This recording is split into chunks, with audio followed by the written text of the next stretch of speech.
దేశీయ స్టాక్ మార్కెట్లు లాభాల్లో కొనసాగుతున్నాయి. IT, consumer durables, Trent, Eternal, Bharat electronics, tech Mahindra లాభపడగా TMPV, Cipla, Bajaj Finserv, ONGC, doctor Reddy's lab నష్టపోయాయి. అంతర్జాతీయంగా నెలకొన్న ఉద్రిక్తతలు తగ్గుముఖం పడుతుండటంతో గోల్డ్ దిగి వస్తుంది. 24 క్యారెట్స్ గోల్డ్ $500, కేజీ సిల్వర్ $1000 వరకు తగ్గింది. డాలర్తో పోలిస్తే రూపాయి 24 పైసలు బలపడి $94 వద్ద ఉంది. ఇదే అంశంపై మనతో పాటు చర్చించడానికి సిద్ధంగా ఉన్నారు మార్కెట్ ఎక్స్పర్ట్ మలంపటి ప్రభు గారు. నమస్తే అండి ప్రభు గారు. నమస్తే. దేశీయ స్టాక్ మార్కెట్లు లాభాల్లో ప్రస్తుతం అయితే కొనసాగుతున్నాయి. క్లోజింగ్ ఎలా ఉండే అవకాశాలు ఉన్నాయంటారు?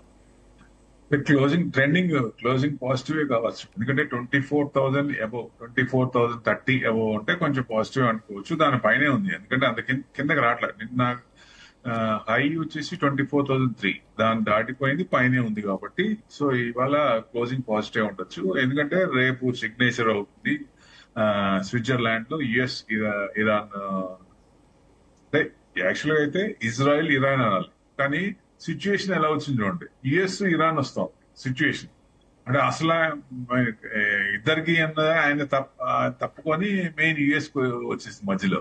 సో అట్లా అయిపోయింది వారు ఎవరికంటే వీళ్ళిద్దరికి అన్నట్టు. సో డెఫినెట్ గా అది రేపు సిగ్నేచర్ అయిన తర్వాత అప్పుడు తీసుకోగలం జనరల్ గా. నెక్స్ట్ వీక్ కూడా మార్కెట్ ట్రెండింగ్ ఏ ఉండొచ్చు, బహుశా రేపు కూడా ప్లస్ ఏ ఉండొచ్చు అనేది. ఎందుకంటే కన్సల్టేషన్ మోడ్ లోనే ఉంది, ఒక ట్రిగర్ పాయింట్ కోసం చూస్తుంది కాబట్టి కన్సల్టేషన్ మోడ్ లోనే ఉంది. పెద్ద పడట్లేదు, కిందకి రావట్లేదు. సో మెయిన్ అది. యుఎస్ మార్కెట్స్ చూస్తే నిన్న మిక్స్డ్ ఉన్నాయి. ఏ రిలేటెడ్ కొంచెం డౌన్, ప్రాఫిట్ బుకింగ్ అని ఇట్లా ఉంది కాబట్టి నాస్డాక్ కొంచెం తగ్గింది, మిగతా రెండు ప్లస్ లో ఉన్నాయి కాబట్టి మిక్స్డ్ ఉన్నాయి. లాస్ట్ 3 days నుంచి ర్యాలీ అనుకోవచ్చు. Maybe this is the fourth day rally. అంటే పాజిటివ్ లో ఉంది కానీ పెద్ద మూమెంట్స్ ఏం లేవు. Consultation side ways, market going in consultation mood, అంటే బై ఆన్ డిప్స్ లో ఉంది మార్కెట్. ఎవరైనా సరే ఈ టైంలో ఏం చేయాలంటే, ఏ స్క్రిప్ట్ అయినా మనకు నచ్చిన స్క్రిప్ట్స్ అయినా తగ్గినప్పుడు, తక్కువలో ఉన్నప్పుడు పెరుగుతుంది అనుకున్నప్పుడు, అలాంటివి ఈ టైంలో ఇలాంటి ఫ్రేమ్ లో ఫిక్స్ చేసుకోవాలి, బై చేసుకొని పెట్టుకోవాలి. సో ఇది రైట్ టైం అనమాట. ఎందుకంటే మళ్ళీ కన్సల్టేషన్ తీసుకొని బ్రేక్అవుట్ అవ్వగానే, రేపు న్యూస్ వచ్చి పాజిటివ్ న్యూస్ వచ్చి బ్రేక్అవుట్ అవ్వగానే మనకి మంచి ప్రాఫిట్లు వస్తాయి ఎవరికైనా. సో 24,000 అనేది డెసిసివ్ గా పైన క్లోజ్ అయ్యే ఛాన్సులు ఉన్నాయి. సో డెఫినెట్లీ అది positive point. So Brent crude $80 below change ఉంది. So it's really fantastic. Asian countries కి నిజంగా అది మంచిదే కదా. సో ఐఎన్ఆర్ కూడా కొంచెం కిందకు వస్తుంది. దాదాపు ఇవాళ కూడా 94.50, దాదాపు 15 పైసలు, మళ్ళీ కొంచెం కవర్ ఇదైంది. 15 పైసలు దాకా పోయి మళ్ళీ 5 పైసలు ఉంది. సో ఏదైనా కొంచెం ఆర్బీఐ మొదలుపెట్టింది కాబట్టి, ఆపరేషన్స్ మొదలుపెట్టింది కాబట్టి ఇట్ ఈస్ కమింగ్ డౌన్. అది డాలర్ కొంచెం స్ట్రెంగ్త్ అయ్యింది మొన్నటి దాకా, అది కొంచెం వీక్ అవుతుంది. ఇప్పుడు ఐఎన్ఆర్ స్ట్రెంగ్త్ అయ్యే ఛాన్స్ కనపడుతున్నాయి. ఎందుకంటే ఆర్బీఐ కొంచెం డాలర్స్ కోసం ఎక్కువ ట్యాక్స్ లేకుండా, ఇదివరకు ఉన్న ట్యాక్స్ కంటే కొన్నిట్లో 0 చేసి, కొన్నిట్లో 4.5%, 1.5% చేసేసరికి డాలర్స్ మూవ్మెంట్ కొంచెం వచ్చే ఛాన్స్ ఉంటుంది. ఎన్ఆర్ఐ కానీ వీళ్ళందరూ డాలర్స్ బ్యాంక్ లో డిపాజిట్ చేసే ఉంటుంది కాబట్టి, బాండ్స్ లో కానీ, ఎఫ్సిఎన్ఆర్ కానీ ఇట్లాంటి వాటిలో. సో అది కొంచెం పాజిటివ్ న్యూస్. అందుకే బ్యాంకులు కూడా మంచిగా ఉన్నాయి. బ్యాంకులు కూడా ఇవాళ 250 పాయింట్స్ ప్లస్ లో ఉంది.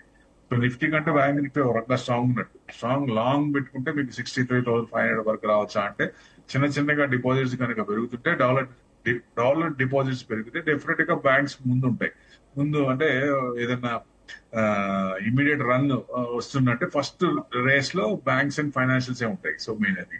తర్వాత ఎఫ్ఐఎస్ తీసుకున్నాం అనుకోండి. ఎఫ్ఐఎస్ నిన్న 750 crores అమ్మారు, మొన్న 200 crores కొన్నారు. సో సెల్లింగ్ తగ్గింది, బాగా తగ్గింది. సో వాళ్ళకి ఇప్పుడు sooner or later definitely bullish దాంట్లోకి వస్తారు కాబట్టి వాళ్ళు జనరల్ గా మన దాంట్లో ఇన్వెస్ట్మెంట్ చేసే అవకాశాలు ఉన్నాయి. సో వాళ్ళ మైండ్ అనేది చేంజ్ కావచ్చు అతి తొందరలోనే. ఎందుకంటే ఇప్పుడు దాకా అమ్మారు కదా, కన్సిస్టెంట్ గా ఎంతకాలం అమ్ముతారు, కన్సిక్యూటివ్ గా 11 months నుంచి అమ్ముతూనే ఉన్నారు. సో ఇప్పటి నుంచి కొంచెం చేంజ్ వస్తుందా అంటే చూడాలి. ఇవాళ రేపు కూడా చూస్తే దాన్ని బట్టి తెలుస్తుంది. వాళ్ళకి ఏది కావాలి, కొంత పర్సంటేజ్ ఇచ్చారు. ఇప్పుడు long term capital gains, short term capital gains only వాళ్ళకి కూడా మళ్ళీ సేమ్ ఇక్కడ కూడా ఈక్విటీలో కూడా ఇన్వెస్ట్మెంట్ చేస్తే వాళ్ళకి ఈ రెండిట్లో లాంగ్ టర్మ్, షార్ట్ టర్మ్, ఎస్టిటి ఈ మూడిట్లో వాళ్ళకే ఇస్తారా, ప్లస్ ఇండివిజువల్ కూడా ఇస్తారా, ఇండివిజువల్ ప్రతి ఇన్వెస్టర్ కమ్యూనిటీ కూడా ఇస్తారా అనేది ఫీడ్బ్యాక్ తీసుకుంటున్నారు. అతి తొందరలోనే ఏదైనా పాజిటివ్ న్యూస్ రావచ్చు. ఓన్లీ ఎన్ఆర్ఐస్ తో పాటు ఇండివిజువల్ ఇన్వెస్టర్స్ కూడా ఇస్తారా? ఇండియాలో ఉన్న ఇన్వెస్టర్స్ మొత్తం కూడా ఈ ట్యాక్స్ బెనిఫిట్స్ ఏదైనా ట్యాక్స్లు కొంచెం తగ్గించడం కానీ, అసలు లాంగ్ టర్మ్ తీసేయడం కానీ, షార్ట్ టర్మ్ తీసేయడం కానీ, ఎస్టీటీ పెంచిన దాన్ని బాగా తగ్గించడం కానీ, ఒరిజినల్ రేట్ తీసుకురావడం కానీ, ఇది మెయిన్. అంటే బ్రెంట్ $80 వచ్చింది అనుకున్నాం కదా, మరి ఇప్పుడు మొన్నేమో పెరిగిందని చెప్పి పెంచారు. దాదాపుగా ₹8 చేంజ్, ₹8 చేంజ్ పెట్రోల్ కూడా పెంచాం, ₹10 అనుకోండి. సో నెక్స్ట్ ఇంకా అన్ని పెరిగినాయి. మరి ఇప్పుడు ప్రతి వస్తువు మీద రేటు కూడా పెంచారు. ఇప్పుడు తగ్గింది. ఇప్పుడు మళ్ళీ ఒరిజినల్ రేట్ కి తీసుకొస్తారా? అంటే ఎలక్షన్స్ దగ్గరలో లేవు కాబట్టి ఇప్పుడు ఏం చేయరా? అంటే ఎలక్షన్స్ లాస్ట్ ఇయర్ లోనే ట్యాక్స్ చూపిస్తారా? జనాలు ఇంకా అంటే చివరి సంవత్సరం ఇచ్చి తర్వాత మళ్ళీ 5 years ఎక్స్టెండ్ చేసుకుందామనే. ఇప్పుడు క్రూడ్ తగ్గినప్పుడు ఎందుకు తగ్గించరు? ఇప్పుడు క్రూడ్ 80% తగ్గించాలి. 77కి వచ్చింది, మేబీ 70కి వస్తుంది. ఇక సెటిల్ అయిందంటే 60 to 70 మధ్యలో ఉంటుంది. ఒరిజినల్ స్టేజ్ కి వచ్చినట్టు వార్ స్టార్ట్ ముందు 72 ఉంది, ఇప్పుడు మనకి 77 ఉంది. 72 కంటే కిందకు వచ్చే ఛాన్స్ ఉంది. ఇప్పుడు మరి పెట్రోల్ రేటు తగ్గిస్తారా? అది మెయిన్ క్వశ్చన్ ఇప్పుడు అందరికి. సో మళ్ళీ వాలటాలిటీ ఇండెక్స్ బాగా తగ్గింది. జనరల్ గా ఈ మధ్య కాలంలో యుఎస్ విక్స్ కంటే మన విక్స్ వాలటాలిటీ ఇండెక్స్ పెరిగింది, అంటే మనకు కొంచెం అన్సర్టనిటీ ఉన్నట్టు. సో ఇప్పుడు మళ్ళీ స్టేబుల్ అయింది. సో 10 to 12 అంటే మంచి రేంజ్ లోనే ఉంటుంది, ఎక్స్పెక్ట్ చేసిన రేంజ్ లోనే ఉంటుంది అంటే బయింగ్ లో. అదే మీకు 18 to 20 అబోవ్ అంటే అప్పుడు అప్పర్ రేంజ్ లో ఉందనుకోవచ్చు ఒక రకంగా. సో ఇప్పుడు లోవర్ లోనే ఉంది కాబట్టి బయింగ్ జోన్. బయింగ్ అంటే ఇక్కడ చేసుకోవచ్చు ఎవరికైనా. వాలటాలిటీ ఇండెక్స్ బాగా లోలో ఉంది అంటే సో వాల్యూ బయింగ్ ఇక్కడ నుంచి చేసుకోవచ్చు అనేది ఎక్స్పెక్టేషన్ చేయొచ్చు. ఫెడ్ మీటింగ్ 16th 17th అన్నారు. ఇవాళ నైట్ ఫెడ్ మీటింగ్ వాళ్ళు వస్తారు. మేబీ మొన్నటిదాకా పెంచుతారు అనుకున్నారు. కొత్త ఆయన వచ్చారు, కెవిన్ వాష్. జిరోమ్ పౌల్ వెళ్ళిపోయిన తర్వాత కెవిన్ వాష్ వచ్చారు. ఇప్పుడు ఆయన మరి రేట్లు పెంచుతారా లేదా అంటే ఇప్పుడు పెంచకపోవచ్చు, ఎందుకంటే డాలర్ స్ట్రెంత్ అవుతుంది. ఇప్పుడు వీక్ చేసుకోరు ఒక పాయింట్. అయితే ఇంట్రెస్ట్ రేట్లు కొంచెం పెంచకపోకుండా స్టాటస్ క్యూ చేయొచ్చు అనేది ఎక్స్పెక్టేషన్. సో అది మెయిన్, అది అబ్జర్వ్ చేయాలి. దాన్ని బట్టి రేపు ఎఫెక్ట్ అయ్యే ఛాన్స్ ఉంటుంది. క్రూడ్ ఇంకొంచెం పడుతుందా లేదా, ఇంకా తగ్గుతుందా లేదా. ఎందుకంటే 77 కంటే కిందకు వచ్చిందంటే ఏషియన్ కంట్రీస్ అది మంచి పాయింట్ కదా. సో ఇంకా ఈ వారానికి పెద్ద ఇంపార్టెంట్ ఫెడ్ తప్ప అంత ఇంపార్టెంట్ ఏం లేదు. ఫెడ్ మీటింగ్ తో పాటు స్టేటస్ క్యూ అయిన తర్వాత ఫెడ్ చైర్మన్ కెవిన్ మాస్ కొత్త ఆయన comments important. Next coming quarters లో ఏం చేస్తారు, ఆ comments very important. That has to observe. అది అబ్జర్వ్ చేస్తే ట్రెండింగ్ తెలుస్తుంది. ఆయన పాజిటివ్ డోవిష్ గా మాట్లాడారా లేకపోతే హకిష్ గా మాట్లాడారా ఏంటి అనేది చూడాలి. సో దాన్ని బట్టి వాళ్ళ మార్కెట్స్ ఉంటాయి. వాళ్ళ మార్కెట్స్ నాస్డాక్ ప్లస్ అనుకోండి, మన ఐటీ కూడా ఇక్కడ కూడా కొంచెం ఇది ఉంటుంది కాబట్టి దాని ఎఫెక్ట్ కొంచెం పడే ఛాన్స్. సో మెయిన్ అన్నమాట ఇది చూడాలి. ఈ అంటే మొత్తానికి రేంజ్ తీసుకుంటే 23,500 నుంచి 24,300 అంతవరకు ఉంది. సో ఇప్పుడు 24,300 వస్తుందా అంటే అతి తొందరలోనే రావచ్చు.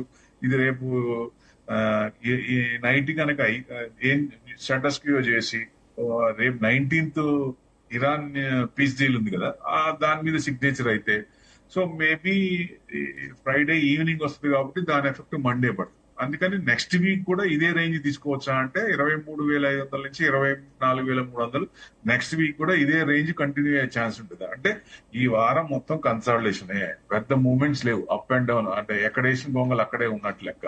సో ఏదైనా లాస్ట్ వీక్ ఎక్కడ క్లోజ్ అయిందంటే 23,623 దగ్గర క్లోజ్ అయింది. మనం అబౌవ్ 23,900 అంటే కొంచెం బులిష్ అనుకున్నాం. సో నా 24,000 అబౌవ్ ఉన్నాం. సో నెక్స్ట్ స్టెప్ అంటే నెక్స్ట్ టార్గెట్ 24,350, 300 to 350 ఉంది. అంతవరకు వెళ్ళొచ్చా అంటే ఈ వారానికి రేపు ఏదైనా ఛాన్స్ ఉందా చూడాలి, లేదా నెక్స్ట్ వీక్ వచ్చే ఛాన్స్ ఉంటాయి. బ్యాంక్ నిఫ్టీ చూస్తే నిఫ్టీ కంటే బ్యాంక్ నిఫ్టీ కొంచెం జోష్ గా ఉంది. సో ఎందుకంటే ఆపరేషన్స్ ఆర్బీఐ మొదలు పెట్టింది కాబట్టి. లాస్ట్ వీక్ 56,814 దగ్గర క్లోజ్ అయితే ఇప్పుడు 57,562 ఉంది. మనం 470 అబౌవ్ 500 అబౌవ్ ఉంటే కొంచెం పాజిటివ్ అనుకున్నాం. సో నెక్స్ట్ టార్గెట్ వచ్చేసరికి మీకు 58,400 అంతవరకు తీసుకోవచ్చా అంటే మీకు నెక్స్ట్ వీక్ 58,400 దగ్గర వరకు వెళ్లే ఛాన్స్ ఉందంటే bank Nifty chances are there. అది మెయిన్. అదే ఇప్పుడు ఎందుకంటే ఇద్దరు వార్ నాపాలి అనే డెస్పరేట్ గా ఉన్నారు. కానీ ఒక రకంగా మెయిన్ ఎక్కువ పర్సెంటేజ్ ఎక్కువ ఉందంటే యుఎస్కే ఉందనుకోవచ్చు. ఎందుకంటే వాళ్ళకి బిలియన్స్ ఆఫ్ ఇది ఖర్చు అవుతుంది లేనిపోయింది అనవసరంగా కదిలించుకొని ఇప్పుడు వాళ్ళకి అంటే ఎంత నష్టమైందో, వారిలో ఎంత నష్టమైందో, ఇంకా వాళ్ళ డిమాండ్స్ ఏంటో అవన్నీ డబ్బులు ఇచ్చి వెనక్కి రావాల్సి వస్తాం.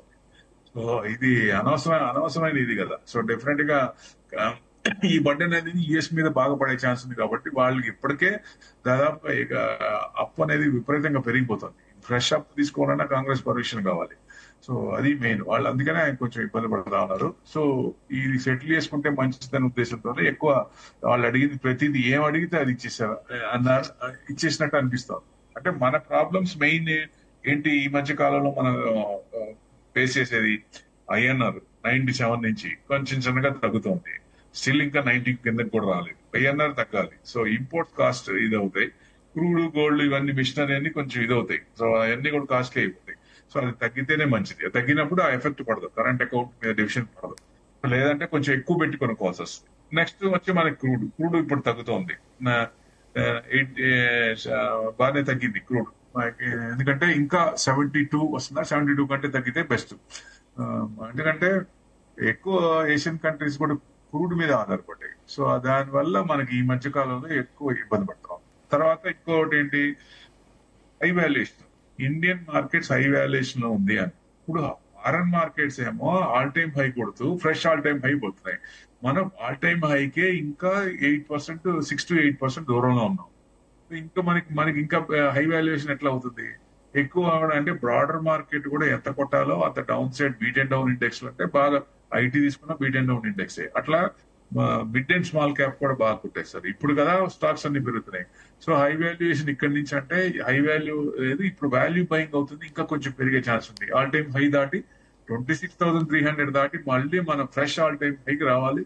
అది డిసెంబర్ లోపల హై వస్తామా లేకపోతే ఫ్రెష్ ఆల్ టైం కొడతామా అనేది ఇక ముందు వచ్చే న్యూస్ బట్టి ఉంటుంది. కాబట్టి పాజిటివ్ న్యూస్ ఇప్పటిదాకా 19 కాదు 21 మంత్స్ నుంచి మనం కొంచెం ఇబ్బంది పడ్డాం. దాదాపుగా 2 years అనుకోండి.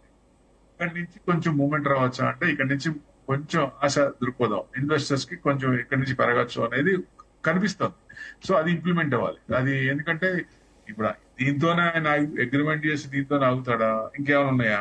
So next crude, next Cuba ఉంది, తర్వాత గ్రీన్లాండ్ ఉంది. ఇట్లాంటివి ఏమైనా కొత్తది ఏమైనా తీసుకొస్తారా అనేది తీసుకురాకుండా ఉంటే మంచిది. తీసుకొచ్చినా గానీ మార్కెట్ అంత పెద్దగా తీసుకోకపోవచ్చు, పెద్ద పడకపోవచ్చు. మన మార్కెట్ కన్సల్టేషన్ మోడ్ లోనే ఉంది. సో బ్రేక్అవుట్ అవడానికి ఒక ట్రిగర్ పాయింట్ కావాలి కాబట్టి మెయిన్ అది చూస్తాం. నెక్స్ట్ మనకి ఎక్కువ ఇప్పుడు అందుకనే మేడం ఈ మధ్య కాలంలో ఫైనాన్స్ లాంగ్ టర్మ్ కానీ షార్ట్ టర్మ్ కానీ ఫీడ్బ్యాక్స్ ఇవ్వండి, దాన్ని బట్టి డిసిషన్ తీసుకుంటా ఉన్నారు. ఫస్ట్ స్టెప్ ఏం చేశారు, ఫారినర్స్ కి ఇచ్చారు. డాలర్స్ కి వాళ్ళకి కొంచెం అక్కడ కనుక ఇండియాకి తీసుకొస్తే కొంచెం బూస్ట్ ఇచ్చారు బ్యాంక్ ద్వారా, బ్యాంక్ లో డిపాజిట్ చేస్తే. ఇప్పుడు నెక్స్ట్ లాంగ్ ఈక్విటీలో ఇన్వెస్ట్మెంట్ చేసిన వాళ్ళకి కూడా ఏదో ఒక ట్యాక్స్ ఇస్తారు. అది ఓన్లీ ఎన్ఆర్ఐ కా అది వీళ్ళక అనేది ఇంపార్టెంట్ మెయిన్. మనం నెక్స్ట్ వచ్చేసేది ఏఐలో చాలా వెనకపడ్డాం. ఇప్పుడిప్పుడే కంపెనీస్ అన్ని ఇంప్లిమెంట్ చేస్తున్నాయి. ఇక్కడ నుంచి ముందుకెళ్ళాలి. సో అదర్ కంట్రీస్ కంటే ఏఐలో మనం చాలా వెనకపడున్నాం. దాన్ని బట్టి దాంట్లో ఎక్కువ బూస్ట్ చేసి గవర్నమెంట్ సపోర్ట్ చేసి ఐటీ కంపెనీస్ అన్ని ఇంప్లిమెంట్ చేసి, ఎందుకంటే ఐటీ నెక్స్ట్ 10 years లో ఐటీ మంచి భూమి అయ్యే ఛాన్స్ ఉంటుంది. ఐటీ లేని కంట్రీ డెవలప్ కావడం చాలా కష్టం. సో ఎక్కువ ఏఐ మీద ఫోకస్ చేస్తూ ఏఐ మీద కొంచెం ఇంప్లిమెంట్ చేస్తూ అన్ని కంపెనీలు కూడా ముందుకు వస్తే స్మాల్ కంపెనీస్, మిడ్ కంపెనీస్ అవన్నీ బాగా పెరిగే ఛాన్సులు ఉంటాయి. ఎందుకంటే మేజర్ కంపెనీస్ టీసీఎస్ కానీ ఇన్ఫోసిస్ కానీ ఇట్లాంటివి కొంత పర్సంటేజ్ పడ్డాయి. 41% ఇండెక్స్ పడినప్పుడు ఈ స్టాక్స్ కూడా బాగానే పడ్డాయి. సో మళ్ళీ ఏదైనా వస్తే అంతవరకు ఆల్ టైమ్ హైకి రావచ్చు. అదే మీకు స్మాల్ మిడ్ క్యాప్ అయితే కొంచెం పెరగడానికి గ్రోత్ ఉన్న కంపెనీస్, అలాంటివి డెవలప్ అవుతున్న కంపెనీస్ ప్రాజెక్ట్స్ బట్టి ఉంటాయి కాబట్టి ఎక్కువ పెరిగే ఛాన్స్ ఉంటుంది. ఎవరైనా ఐటీ ఇండెక్స్ లో small and mid cap companies select చేసుకుంటే next 5 years to 10 years target పెట్టుకుంటే మంచి రిటర్న్స్ వచ్చే అవకాశాలు ఉంటాయి. ఇట్లాంటివి అది సెలెక్ట్ చేసుకుని పెట్టుకోవాలని ఉద్దేశం. ఓకే అండి ప్రభు గారు, అయితే మనం చూసుకుంటే ఇప్పుడు యుద్ధ భయాలు అనేవి తొలగుతున్నాయి. మరి ఈ నేపథ్యంలో అటు గోల్డ్ రోజు రోజుకు దిగొస్తుంది. గోల్డ్, సిల్వర్ ఇన్వెస్ట్ చేసేవారు ఇప్పుడు ఏం చేస్తే బాగుంటుంది, ఎలా ఇన్వెస్ట్ చేయొచ్చు అంటారు? గోల్డ్ ఇన్వెస్ట్మెంట్ అంటే ఇప్పుడు షాప్స్ లో కూడా మీకు ఏ షాప్ లో కూడా గోల్డ్ దగ్గర ఏం కనపడట్లేదు, వైట్ దగ్గర కనపడుతున్నాయి. అంటే సిల్వర్ షాప్ లో చెప్పచ్చు. ఎందుకంటే 1,50,000 to 400 ఉంది. ఏది మనకి ఎంసీఎక్స్ లో 700 తగ్గింది. అంటే పెద్ద మూవ్మెంట్స్ లేవు, కన్సాలిడేషన్. ఎందుకంటే లాస్ట్ ఇయర్ వచ్చిన పర్సంటేజ్ కూడా ఈ సంవత్సరం కూడా అంత రావాలంటే అంత రాదని గోల్డ్ కౌన్సిల్ చెప్పింది. అంత ప్రతి సంవత్సరం రాదని. ఈ సంవత్సరం మేబీ 15 to 20%. సో అది కూడా కొంచెం ఉన్నాయి. ఇప్పుడు సపోజ్ ఈక్విటీ ఇబ్బంది పడి ఇప్పటిదాకా ఉండి ఈక్విటీ కనుక బ్రేక్అవుట్ అవుతున్నా అన్నప్పుడు కొంచెం ఇది తగ్గే ఛాన్సులు ఉంటాయి. ఎందుకంటే ఎసెట్ క్లాస్ లో గోల్డ్ ఆల్టర్నేట్ కాబట్టి, రివర్స్ కాబట్టి. సో ఇంట్రెస్ట్ రేట్ పెరిగినప్పుడు కానీ, ఇట్లా ఈక్విటీ మార్కెట్ ఇబ్బంది పడ్డప్పుడు కానీ, అప్పుడు ఏమవుతుందంటే ఆ అసెట్ క్లాస్ లో దాన్ని హెడ్జ్ చేసుకుంటారు కాబట్టి అది పెరిగే ఛాన్స్ ఉంటుంది. ఇప్పుడు మళ్ళీ ఈక్విటీలో యూటర్న్ తిరుగుతున్నప్పుడు అక్కడ కొంచెం తగ్గచ్చా అంటే ఇంకొంచెం తగ్గచ్చు. 140 to 150, ఏదైనా 1,42,000 150 వరకు, ఆ రేంజ్ వరకు అనుకుంటే 165 నుంచి 150 వచ్చి మళ్ళీ 152 to 400 దగ్గర ఆగింది. సో అక్కడ గోల్డ్ కన్సాలిడేషన్ మోడ్ లోనే ఉండొచ్చు. ఇంకా మీకు ఏదైనా పెద్ద పడకపోవచ్చు. ఎందుకంటే ఎక్కువ చేసిన వాళ్ళు బాగా ఎక్కువ చేస్తారు. సెంట్రల్ బ్యాంక్స్ అన్ని ఇంకా ఎక్కువ చేస్తున్నాయి, అవేం ఆపలేదు. సో మెయిన్ అది వాళ్ళు ఎందుకంటే క్రూడ్ ఎక్కువ కొనుక్కోవాల్సిన కంట్రీస్, కొన్ని కంట్రీస్ గోల్డ్ కొంచెం అమ్మినాయి ఈ మధ్య కాలంలో. సో మళ్ళీ క్రూడ్ కొంచెం తగ్గింది కాబట్టి పర్వాలేదు. సో డెఫినెట్ గా మళ్ళీ తక్కువ పెట్టి కొనుక్కోవాల్సి వస్తుంది, ఇబ్బంది పడుకుని ఉంటారు. సో మెయిన్ అది. ఎందుకంటే ఇంటర్నేషనల్ గోల్డ్ చూసినా 4,300 ఆ రేంజ్ నుంచి 4,500 రేంజ్ లోనే ఉంది. అంతకు మించి పైకి రావట్లేదు, కిందకి వెళ్ళట్లేదు. మెయిన్ అది చూడాలి. సిల్వర్ అయితే మీకు 68 నుంచి 71, 72 ఆ రేంజ్ లోనే ఉంది, అంతకు మించి పోవట్లేదు. సో ఇదే రేంజ్ లో ఉంది. ఇప్పుడు లాస్ట్ ఇయర్ సిల్వర్ బాగా పెరిగింది, ఈ సంవత్సరం కూడా సిల్వర్ అంత వస్తుందా అంటే అట్లా రాదు, 80% లో రాదు. ఎందుకంటే సిల్వర్ అనేది అగ్రెసివ్ మెటల్. ఎవరైనా ఇన్వెస్ట్మెంట్ చేసుకోవాలి మెటల్స్ లో అనుకుంటే 15 to 20% చేస్తే బెస్ట్. అది కూడా మెటల్స్ లో డైవర్సిఫైడ్ చేసి పెట్టుకుంటే మంచిది. అన్నింటిలో తీసుకెళ్లి అంత ఉన్న డబ్బులంతా 20%, 20% దాంట్లో పెట్టాలి మెటల్స్ అన్నప్పుడు తీసుకెళ్లి గోల్డ్ లో మొత్తం పెడితే అది పడిందంటే కుదిలేవు, అయిపోవాలి. సో అందుకని గోల్డ్, సిల్వర్, కాపరు, జింక్ ఇట్లాంటివన్నీ కొంచెం కొంచెం పర్సంటేజ్. గోల్డ్ ఇష్టం కాబట్టి 10%, మిగతా వాటిలో కొంచెం కొంచెం పర్సంటేజ్ పెట్టుకుంటే మంచిది లాంగ్ టర్మ్. ఎందుకంటే మళ్ళీ గోల్డ్, సిల్వర్ హై రావంటే రావచ్చు.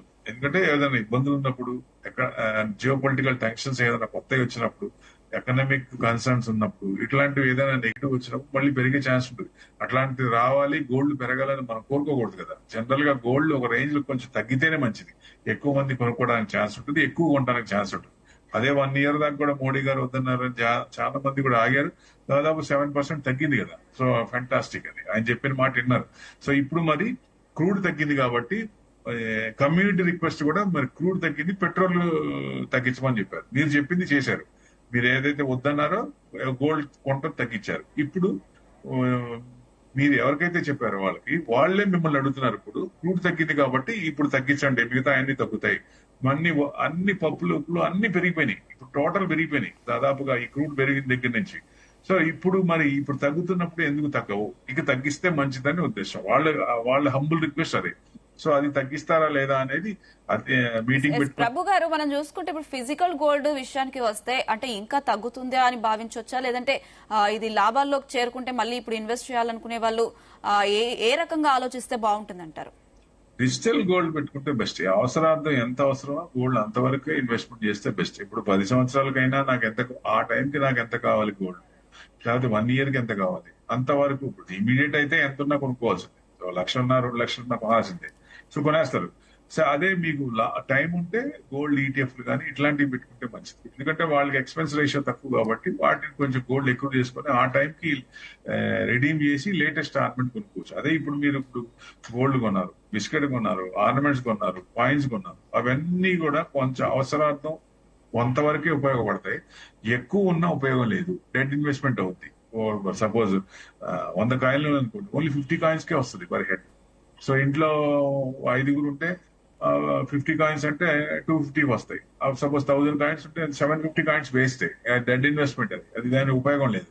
సో అట్లా కొన్ని కొత్త రూల్స్ వస్తున్నాయి కాబట్టి ఇన్వెస్ట్మెంట్ పరంగా కొంత పర్సంటేజ్ పెట్టుకోవడం బెస్ట్. అవసరార్థం ఉంటే, టైం ఉంటే డిజిటల్ గోల్డ్ వాటిల్లో పెట్టుకుంటే మంచిది. ఎక్స్పెన్స్ రేషియో తక్కువ కాబట్టి లాంగ్ టర్మ్ లో పెట్టుకుని కొంచెం మనకి ఎక్రూడ్ అవుతూ ఉంటది. ప్లస్ ఏదన్నా మధ్యలో ఏదన్నా ఇష్యూస్ ఏదైనా వచ్చినప్పుడు కొంచెం పెరిగితే గ్రోత్ కూడా కనపడుతుంది. అంటే ఫిజికల్ గోల్డ్ విషయానికి వస్తే చాలా మంది శుభకార్యాల కోసం కొంటూ ఉంటారు. మరి ఇప్పుడున్న సిచ్యువేషన్ లో ఇంకా తగ్గుతుందా లేదా పెరుగుతుందా అనే ఆలోచనలో ఉంటుంటారు. అంటే ఈ సిచ్యువేషన్ లో కొనడం మంచిదే అంటారా, లేకపోతే ఇంకా వెయిట్ చేయొచ్చు అంటారా? అంటే కొంచెం ఏదైనా సిచ్యువేషన్స్ ఇది పెరుగుతుంది, ఈక్విటీ పెరుగుతుంది అనుకున్నాం కాబట్టి కొంచెం తగ్గే ఛాన్స్లే ఉన్నాయి. అంటే తగ్గడం అంటే మీకు 4,000 5,000 మాక్సిమం 10,000 అంత తేడా రావచ్చు, అంతకు మించి ఎక్కువ రాకపోవచ్చు. సో 1,52ది మేబీ 140 ఆ రేంజ్ 141 వరకు రావచ్చు. అంటే అక్కడ అక్కడ ఛాన్స్ ఉంది. అంటే వస్తుంది కన్ఫర్మ్ కాదు. అంటే ఇట్లాంటి ఏదైనా కొంచెం ఇదైనప్పుడు వచ్చే ఛాన్స్ ఉంటాయి. సో ఏదేమైనా కొంచెం కొంచెం ఎక్కువ చేసుకోవడం మంచిది. ఎందుకంటే మీరు గోల్డ్ చూడండి, ఈ మధ్య కాలంలో +500 +400 మైనస్ +or- 1,000 పాయింట్స్, అంతకు మించి రావట్లేదు. ఎక్కువ మూమెంట్స్ లేవు. అంటే కన్సల్టేషన్ మూడ్ లోనే ఉంది. ఇక్కడ నుంచి మనకి ఏదన్నా ఈక్విటీ సెటిల్ అయినప్పుడు, వార్ సెటిల్ అయినప్పుడు, స్ట్రైట్ ఆఫ్ ఆర్మ్స్ ఓపెన్ అయినప్పుడు అప్పుడు కొంచెం తగ్గే ఛాన్స్లే ఉంటాయి. అందుకనే ఆ క్వశ్చన్ ఒక 10,000 వరకు ఎంత వరకు వస్తుందా అంటే రావచ్చు, రాకపోవచ్చు. మేబీ 145 to 141 ఆ రేంజ్ కి వచ్చి అక్కడే కొంచెం కొన్నాళ్ళు సెటిల్ అయ్యేది. ఎందుకంటే ఎప్పుడైనా సరే విపరీతంగా ఏ స్క్రిప్ట్ అయినా సరే, ఏ మెటల్ అయినా కానీ విపరీతంగా పెరిగినప్పుడు ఆ తర్వాత సంవత్సరం 15 to 20% 10% ఇచ్చింది అనుకోండి, అక్కడ నుంచి నెక్స్ట్ 3 years లో కన్సల్టేషన్ మోడ్ లోనే ఉంటుంది, పెద్ద పెరగదు. ఏదన్నా మళ్ళీ కొత్త న్యూస్, అట్లాంటి ట్రెండింగ్ న్యూస్, నెగిటివ్ న్యూస్ ఏదైనా వస్తే అప్పుడు బ్రేక్, అంటే డౌన్ సైడ్ బ్రేక్ డౌన్ కావటం కానీ అప్ సైడ్ బ్రేక్అవుట్ కావటం జరుగుతాయి. ఓకే అండి ప్రభు గారు, బ్యాంక్ నిఫ్టీ కొన్ని రోజులుగా చూసుకుంటే ఒకే రేంజ్ బౌండ్ లో కదలాడుతుంది. దీనికి మెయిన్ రీజన్స్ ఏమై ఉంటాయంటారు? ఇప్పుడు బ్యాంక్ నిఫ్టీ ఈ మధ్య కాలంలో కొంచెం మూవ్మెంట్, నిఫ్టీనే స్ట్రాంగ్ ఉంది. నిఫ్టీ కంటే బ్యాంక్ నిఫ్టీ స్ట్రాంగ్ ఉంది.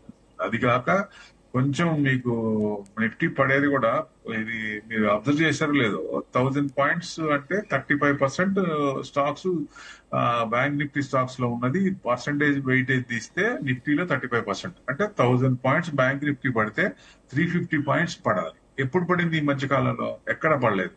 ఈ మధ్యకాలం 1,000 పాయింట్స్ బ్యాంక్ నిఫ్టీ పడినప్పుడు 150 పాయింట్స్ పడింది. సో నిఫ్టీ కొంచెం ఒక రేంజ్ లో పడాల్సింది పడి అక్కడ కన్సల్టేషన్ మోడ్ లో ఉంది. బ్యాంక్ నిఫ్టీ మీకు ఎంత 55,000 దాకా వచ్చి అక్కడి నుంచి మళ్ళీ మూవ్మెంట్ వస్తుంది, స్ట్రాంగ్ అవుతుంది. ఎప్పుడవుతుంది? ఆర్బీఐ ఇప్పుడు ఐఎన్ఆర్ ఇంకా పెరగదు, 100 వస్తుంది అనుకున్నారు, 97 దాకా వచ్చి అక్కడి నుంచి కిందకు వస్తుంది. సో ఎక్స్పోర్ట్స్ అనేది బ్యాలెన్స్ అయిపోయింది. సో మనకు కావాల్సిన ఎక్స్పోర్ట్స్ అన్ని మనం చేసుకున్నాం. ఇంపోర్ట్స్ కి ట్రేడ్ ఇంబ్యాలెన్స్ లేకుండా చేసుకోవడానికి ఎక్స్పోర్ట్ పెంచాం. సో దాని అనుగుణంగా కొంచెం మనకి ఆ కంట్రీకి మనకి ఎవరికైతే ఎక్కువ డిఫరెన్స్ ఉన్నాయో అది అడ్జస్ట్మెంట్ అయిపోయింది అనుకోవచ్చు. ఇక అందుకనే ఆర్బీఐ మొదలు పెట్టింది ఆపరేషన్స్.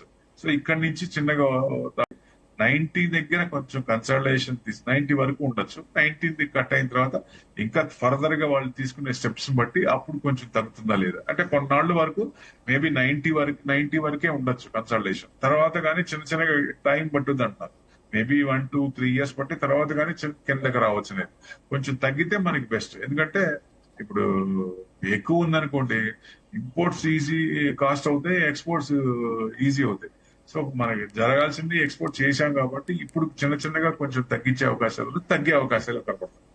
సో అందుకని బ్యాంక్ నిఫ్టీ కూడా 63,500. ఎందుకంటే జూమ్ ఇంకా ఛాన్స్ ఉంది. బ్యాంక్ నిఫ్టీలో ఇంకా క్వశ్చన్ ఉంది, బ్యాంక్ స్టాక్స్ లో కూడా మంచి క్వశ్చన్ ఉంది. ఇప్పుడు బ్యాంక్ లో కూడా SBI 3,500 దగ్గర స్ప్లిట్ అయింది. ఇప్పుడు 1,000 పైన ఉంది. సో ఎప్పుడు లాంగ్ బ్యాక్ అయింది 3,500. మళ్ళీ కొంచెం మూవ్మెంట్ వచ్చిందంటే మంచి మూవ్మెంట్. మళ్ళీ SBI 3,500 వస్తే వాళ్ళకి వచ్చిన బోనస్ గానే పుట్టిగా అవన్నీ ప్రాఫిట్ కదా. అట్లా ఈ లాంగ్ టర్మ్ పెట్టుకుంటే ఇప్పుడు నుంచి కొంచెం మూవ్మెంట్ రావచ్చా అంటే బ్యాంకుల్లో మంచి మూవ్మెంట్ రావచ్చు, మంచి రిటర్న్స్ రావచ్చు అనేది expectation. Along with interest plus growth కూడా బ్యాంక్స్ లో ఇప్పుడు వర్కౌట్ అయ్యే ఛాన్స్ ఉంటుంది. ఏదైనా మంచి భూమి వచ్చిందంటే ఫస్ట్ లెగ్ లో, ఫస్ట్ రేస్ లో అవే ఉంటాయి. బ్యాంకింగ్ అండ్ ఫైనాన్స్ డెఫినెట్ గా ఉంటాయి. ఓకే అండి ప్రభు గారు, లాంగ్ టర్మ్ ఇన్వెస్టర్లు ఏం చేస్తే బెటర్ అంటారు? లాంగ్ టర్మ్ ఇన్వెస్టర్ అంటే ఎప్పుడైనా సరే ఇన్వెస్ట్మెంట్ చేయాలి. ఎప్పుడు చేయాలి? పడినప్పుడు చేయాలి. ఇప్పుడు డిఫరెన్షియేట్ అంటే వాళ్ళ ఐడియాస్ ప్రకారం short term, mid term, long term, multi bagger. ఈ మల్టీ బ్యాగర్ అనేది ఆ స్క్రిప్ట్ ఏదైనా పడుతున్నప్పుడు కొంచెం కొంచెం ఎక్కువ చేసుకోవాలి. అదే మీకు షార్ట్ టర్మ్ కంటే వాళ్ళ టేస్ట్ ప్రకారం ఎంత వరకు వచ్చిందో చూసుకొని ఆ టార్గెట్ వచ్చినప్పుడు ఎగ్జిట్ అవుతూ రొటేషన్ చేయాలి. ఎందుకంటే ఇప్పుడు సపోజ్ ఎవరన్నా క్లయింట్ 70 years వాళ్ళు వచ్చారు, సార్ లాంగ్ టర్మ్ అంటే మీకు ఒక 10 years అంటే మీకు బ్రహ్మాండంగా వస్తుందంటే ఏం ఉపయోగం? సో వాళ్ళ ఏజ్ ని బట్టి ఉంటుంది. వాళ్ళు అంటే ఎంత రిస్క్ తీసుకుంటారు అనేది ఇప్పుడు సపోజ్ ఇదివరకు ఎగ్జాంపుల్ గా తీసుకుంటే 80% డెట్ 20% ఈక్విటీ. ఇప్పుడు ఎవరి 80 years 90 years వాళ్ళు కూడా ఎప్పటి నుంచో ఎక్విటీ చేసిన వాళ్ళు కూడా 80% ఈక్విటీ 20% ఇంటర్నేషనల్ ఈక్విటీస్ కానీ మెటల్స్ కానీ ఉన్నాయి. డెట్ అసలు జీరో ఉంది కొంతమందికి అయితే. సో ఎక్కువ పర్సెంటేజ్ అంటే మార్కెట్ మీద నమ్మకం, అపనమ్మకాలు పోయి నమ్మకాలు వస్తాయి, ఎక్కువ అకౌంట్స్ వస్తున్నాయి, ఎక్కువ ఇన్వెస్ట్మెంట్ చేస్తాయి. అట్లా మంచి కంపెనీస్ అంటే మన చుట్టూతా జరిగే వస్తువులు, ప్రోడక్ట్లు వాటిని తీసుకుంటే ఎవరైనా సరే స్టడీ చేసి ఇప్పుడు నెక్స్ట్ అట్లా మన ఇప్పుడు కాల్గేట్ చిన్నప్పటి నుంచి ఉంది, టైటాన్ చూస్తాం, ఇట్లాంటి కొన్ని కంపెనీలు స్టాండర్డ్ కంపెనీ. అవి కాకుండా ఫ్యూచర్ జనరేషన్ స్టాక్స్ ఉంటాయి, అంటే గేమ్ చేంజర్ స్టాక్స్, అట్లాంటివి సెలెక్ట్ చేసుకుని కూల్ అండ్ స్టాక్స్ కానీ, సోలార్ కానీ, ఈవీస్ కానీ, చిప్ మ్యానుఫ్యాక్చరింగ్ కంపెనీస్ కానీ, ఇవన్నీ రూల్ చేస్తాయి. గేమ్ చేంజర్ కంపెనీస్ అనుకోవచ్చు. అట్లాంటి వాటివి చిన్న చిన్నగా మనం లాస్ట్ ఏవైతే పెట్టుకున్నామో వాటి నుంచి నెక్స్ట్ సెక్టార్స్ ఏవైతే పెరుగుతాయో అలాంటి వాటిలోకి వస్తే లాంగ్ టర్మ్ లో వాళ్ళకి మంచి రిటర్న్స్ వచ్చే అవకాశాలు ఉంటాయి. అట్లాంటి స్టాక్స్ ఇప్పుడు గవర్నమెంట్ పిఎల్ఏ స్కీమ్ కింద ఎవరికి సపోర్ట్ చేస్తుంది, ఏ కంపెనీస్ కి ఈ పిఎల్ఏ స్కీమ్ కింద బెనిఫిట్ అవుతుంది. ఇప్పుడు సోలార్ కి 90% గవర్నమెంట్ సపోర్ట్ వస్తుంది. సో అట్లా మిగతా పిఎల్ఐ స్కీమ్ కింద మిగతా ఏ కంపెనీస్ వస్తున్నాయి, వాళ్ళకి ఏమేమి బెనిఫిట్ అవుతుంది, వచ్చిన ప్రాఫిట్ లో ఎంత ఎక్కువ మిగిలిపోతే వాళ్ళకి అప్పుడు ఎక్కువ కంపెనీ ఫ్లరిష్ అయ్యే ఛాన్స్ ఉంటుంది. అట్లాంటి కంపెనీ సెలెక్ట్ చేసి పెట్టుకుంటే లాంగ్ టర్మ్ లో వెల్త్ క్రియేట్ అవడం అనేది మార్కెట్ లో తప్ప ఇంకో చోట కాదు. సపోజ్ ఎవరైనా అనొచ్చు రియల్ ఎస్టేట్ పెట్టుకుంటే బ్రహ్మాండంగా వస్తుంది కదా. ఒకటి, అందరూ ల్యాండ్ కొనాలనుకుంటే ల్యాండ్ ఉంటుందా? లేదు. ప్రతి వాళ్ళు ల్యాండ్ కొనగలరా? ఈ రేట్ లో కొనగలరా? కోట్లు పెట్టి కొనగలరా? ఇప్పుడు సపోజ్ 5 లక్షలు ఉన్నాయి, ఇప్పుడు నాకు 5 లక్షలే ఉన్నాయి నా దగ్గర, నేనేం చేయాలా? నేను ల్యాండ్ కొనలేను. ఎక్కడ పెట్టాను? ఆల్టర్నేట్ ఎక్కడ? Only market.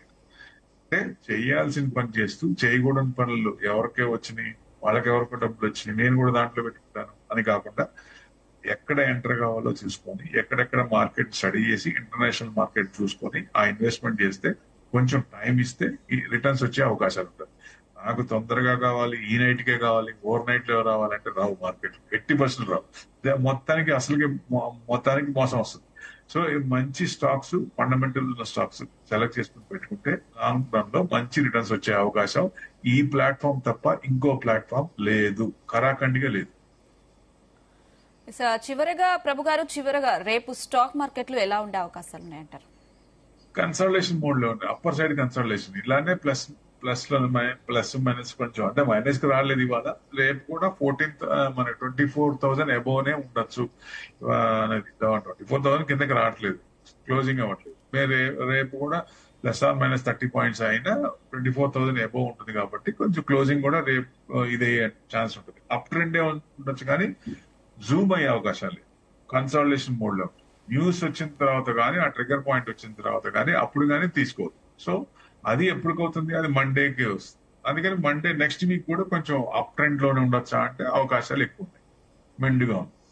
ఓకే అండి, థ్యాంక్ యూ అండి ప్రభు గారు, మీ విశ్లేషణ అందించినందుకు. చూస్తున్నారు కదా, యుద్ధ భయాలు తొలగుతున్న నేపథ్యంలో అటు స్టాక్ మార్కెట్లు అయితే లాభాలు కొనసాగుతున్నాయి.